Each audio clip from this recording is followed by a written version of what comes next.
Hello everybody and welcome back. And in this week's video we're going to see about Abraham, the experience Abraham had felt and saw after his victory of saving Lot, his nephew, in Genesis 14th chapter. As we know, because of Abraham's continuous love towards God and to keep his standard towards God, despite what Lot had did before him, he stays strong and decides to save Lot in Genesis 4th chapter, with 14th chapter, by the 4 kings that they were held captive by, with just 300 ordinary servants, and we see he takes back his people.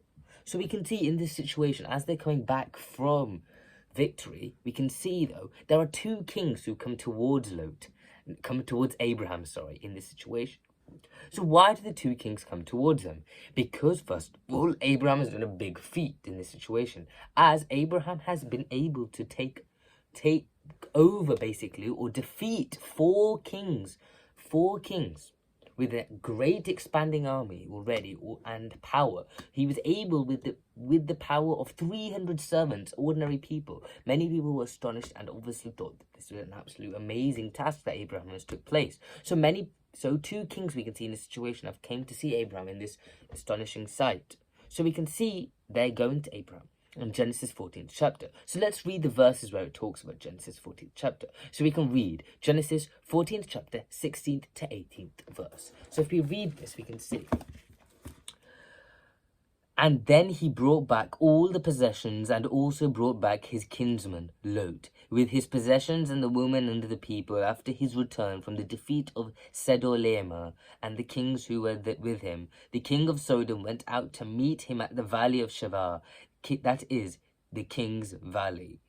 And Melchizedek, king of Salem, brought out bread and wine. He was a priest of God Most High, and blessed him, and said, Blessed be Abraham, by God Most High, possessor of heaven and earth.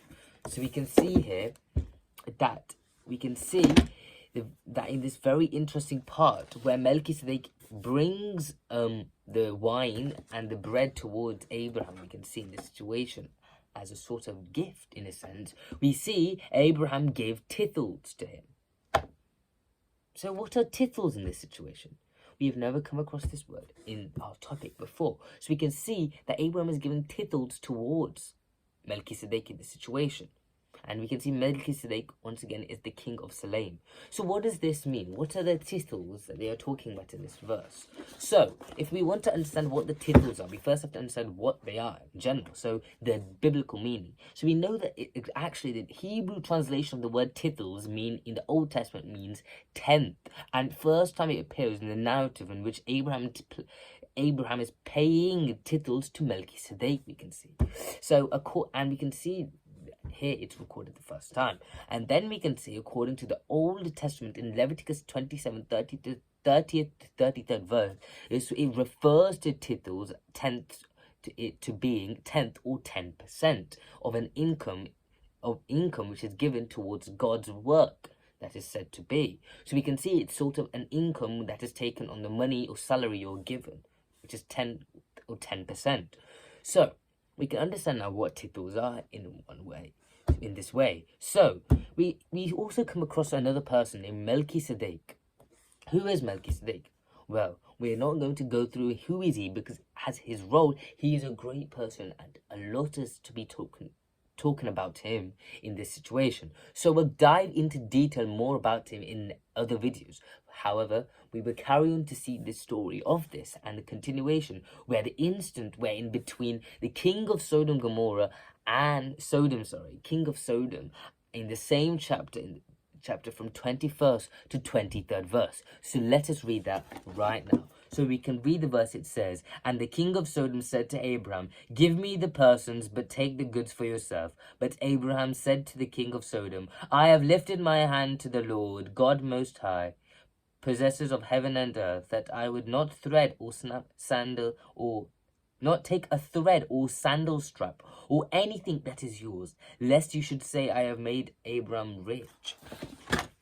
So we can see in this situation, Abraham is is resisting and rejecting the temptations. Otherwise, this situation will be like he is gaining the money, and this is the reason he's only doing it. And we can see how Abraham is resisting, and he clearly says he does not want it, and he's keeping the godliness towards himself, despite the temptations that came from the king, as he says to him, give me the people and you can take the possessions that are left. But Abraham stays strong and does not say he wants the possessions, for he does not want to fall into the sinful life that the king is trying to give him, in one sense. So we can see how Abraham stands towards the godliness in this situation, and due to that we can see what will happen soon. But I hope everyone can understand the godliness Abraham shows in this situation by staying strong in this situation, despite the king saying he can take the possessions.